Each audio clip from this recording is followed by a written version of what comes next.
ये बताइए फाजिल साहब, आपने बड़ा मीडिया प्रोपेगेंडा की बातें कर दी, आपको सब पता है मीडिया कौन सा प्रोपेगेंडा कर रहा है और असलियत की सारी जानकारी आपके पास है। चाल देख के देखिए, असलियत की जानकारी सिर्फ आपके पास है। सुनिए ना, हमारी अगली बात सुनिए। हाँ। तमिलनाडु में श्रीलंका से 2 करोड़ अरे कहाँ जा रहे हो, यहाँ हो ना। वो घुसपैठिया नहीं है हमारे देश। उधर की बात कर रहा था, कारवा क्यों लूटा, इतनी महिलाओं का रेप क्यों हुआ, तमिलनाडु मेरे देश में नहीं है, क्या करते रहे आप? तमिलनाडु हमारे देश में नहीं। 2 करोड़ तमिल हमारे देश में पॉलिटिकल इशू इमिग्रेंट्स हैं, सोशल इशू है ये। और सुन लीजिए, इलीगल इमिग्रेंट्स हैं, छाट कर रहे हो, अभी नहीं बात करते आप लोग। क्या छुपा हुआ इसके पीछे? देख लीजिए, कितना चिल्लाने लगे, इतना मेरे सवालों से इतना चिड़ पैदा हो गई इनको, मेरे सवालों से आग लग गई इनको। 2 लोग साथ में, अब देख लीजिए, मेरे सवालों से इनको आग लग गई। बताइए जरा, तमिलनाडु भारत का हिस्सा है कि नहीं? आप बोलिए हमको। तमिलनाडु, आप देख लीजिए पानी पी रहे हैं, तमिलनाडु भारत का हिस्सा है कि नहीं है? आगे अब हमको बताइए तमिलनाडु भारत का हिस्सा है कि नहीं? पॉइंट पर और 2 करोड़, सुन लीजिए, 2 करोड़ श्रीलंका से तमिल आकर के भारत में रह रहे, आज से नहीं रह रहे, 20-25 साल हो गए। हाँ। उस पर तो कभी देश की जनता ने, देश के नेताओं ने बात नहीं किया।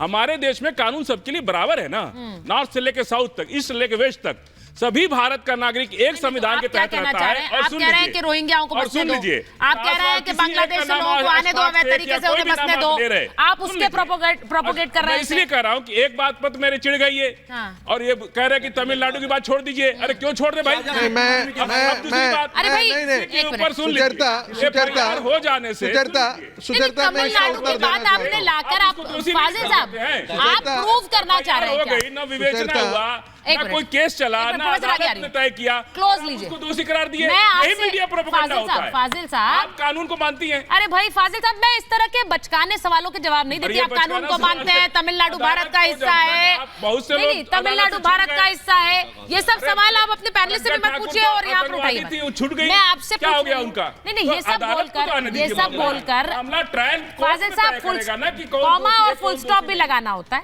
आप ये सब बातें सुनाकर यहाँ पे क्या प्रूफ करना चाह रहे हैं कि बांग्लादेश से घुसपैठिए आए तो उन्हें आने दीजिए, उन्हें बसने दीजिए, क्योंकि तमिलनाडु में है तो यहाँ भी ठीक है। अरे भाई कहीं पर भी क्यों घुसपैठिया हो, घुसपैठिए कहीं ठीक नहीं है, घुसपैठिए क्यों चाहिए इस देश को? शरणार्थी हम तय करेंगे, हमें जिसे शरण देनी है। घुसपैठिया होता है। जब एनआरसी लगा आसाम के अंदर, 14 लाख हिंदू, 1 मिनट, 7 लाख मुसलमान, बताइए, 6 लाख मुसलमान, 14 लाख हिंदू। भाई 1 सेकंड सुन लीजिए, क्या किया आपने आज तक? फाजिल साहब, मैं 1 मिनट, मैं प्रोफेसर आगे के पास जा रही हूँ। तमिलनाडु की आपने बात की है, केरल की बात की है आपने, ये सब बेकार की बातें मत करिए, हम सबको बोलने दीजिए। आप बोल नहीं रहे हैं क्या? आप दही जमा कर बैठे हैं क्या? आप दही जमा कर बैठे हैं मुंह में, आप बोल नहीं रहे क्या? हमें बोलने दीजिए, मतलब क्या होता है? हमें बोलने दीजिए, मतलब क्या होता है? आप बोल नहीं रहे क्या? कभी देश ने ये सब विक्टिम कार्ड्स मत खेला करिए मेरे पास। अरे तमिलनाडु, नहीं, I don't like this victim cards, हमें बोलने दीजिए। बोल ही रहे हैं आप, सारी ठीक है, हो गई बात आपकी। देखिए, चाहे कहीं से भी हो, हाँ, देश के संविधान के तहत वो आए, एग्जैक्टली, बिल्कुल सही बात है। घुसपैठिए, हाँ, घुसपैठिए नहीं चाहिए हमें।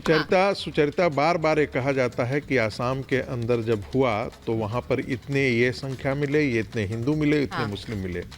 सच ये है कि बांग्लादेशी मुसलमान जो घुसपैठ करके आए थे, सिर्फ आसाम तक सीमित नहीं रहे, बिहार की पूरी डेमोग्राफी बदल दी, महाराष्ट्र की डेमोग्राफी बदल दी, पश्चिम बंगाल की डेमोग्राफी बदल दी, और ईस्ट कोस्ट रोड जो तमिलनाडु के अंदर जो आता है वहाँ की डेमोग्राफी बदल दी, दिल्ली की डेमोग्राफी बदल दी।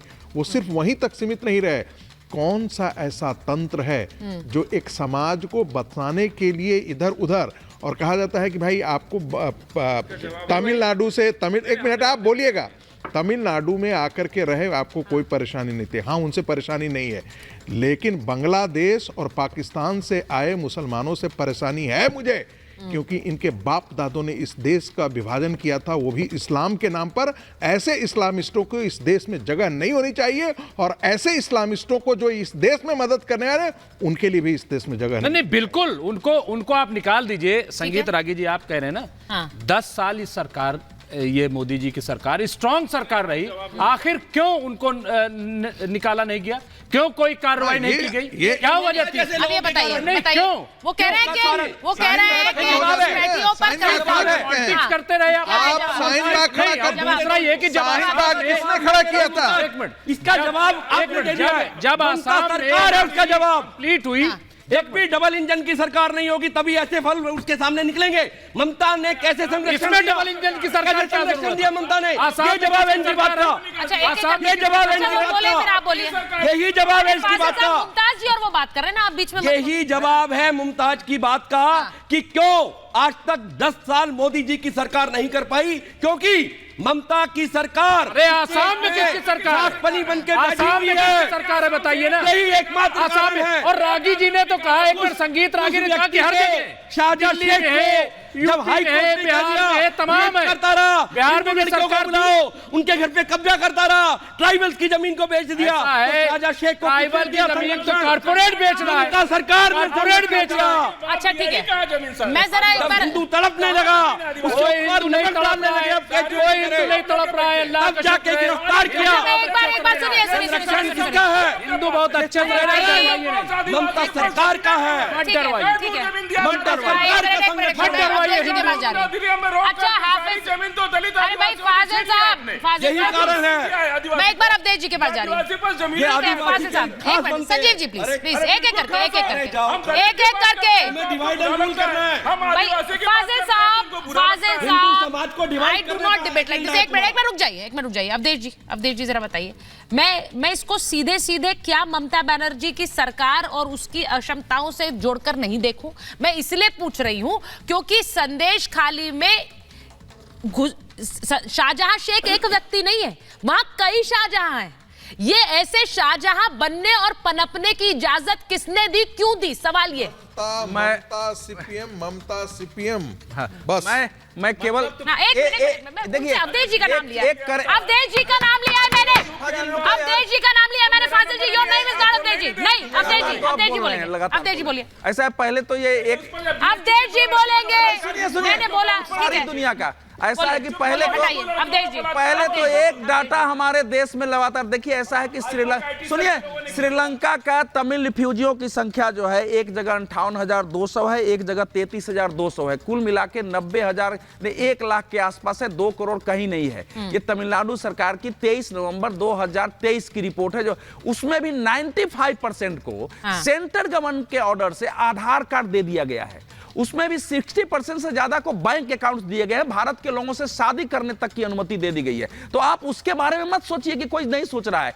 इस समय हम विचार कर रहे हैं कि हमारे देश का कानून के राज्य के तहत चलने वाले एक क्षेत्र में इस प्रकार से सत्ता के संरक्षण में एक विशेष समुदाय के द्वारा माफिया राज ऐसा कैसे स्थापित हुआ कि महिलाएं उसके सामने जाके उनको केवल सोने के लिए नहीं, अपना जमीन देने के लिए, अपना व्यापार देने के लिए, और वहां से चली गई, और अभी तक उसके खिलाफ पुलिस की कार्रवाई नहीं हुई है। तो सवाल है कि सुनिए, आप समझ नहीं रहे, जैसे नंदीग्राम और सिंगूर, मैं दुष्यंत जी के नंदीग्राम और सिंगूर पश्चिम बंगाल में राजनीति के लिए मोड़ बिंदु साबित हुआ था, टर्निंग पॉइंट।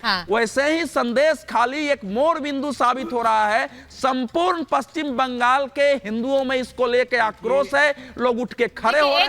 एक बात बिल्कुल क्लियर है, दिखा है कि ममता बनर्जी सरकार इस पर कार्रवाई नहीं कर रही है जैसी कार्रवाई होनी चाहिए। अब मैं दुष्यंत जी एक सवाल आपसे पूछ रही हूँ। यहाँ पर ये कहा गया, सवाल पूछ लूं मैं, सवाल पूछ लूं। ये बात बार बार कही जा रही है कि जो नंदीग्राम ममता बनर्जी के लिए बना, लेफ्ट के लिए बना, जो नंदीग्राम लेफ्ट के लिए बना, वो संदेश खाली ममता के लिए बनेगा।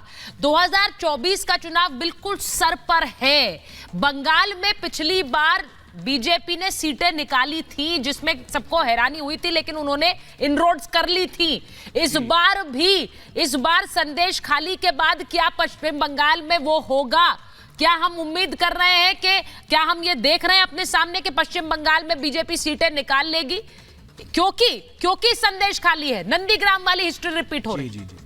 अब देखिए, ये तो समय बताएगा, लेकिन मैं एक बात कहना चाहता हूं आपके मंच के माध्यम से, आपके चैनल के माध्यम से। महिलाओं के साथ उत्पीड़न, अत्याचार, उनकी जमीन पे कब्जा करना, उनके साथ रेप जैसे घिनौने अटेम्प्ट करना, उनका शोषण करना, ये अमानवीय है। सख्त से सख्त कार्रवाई होनी चाहिए।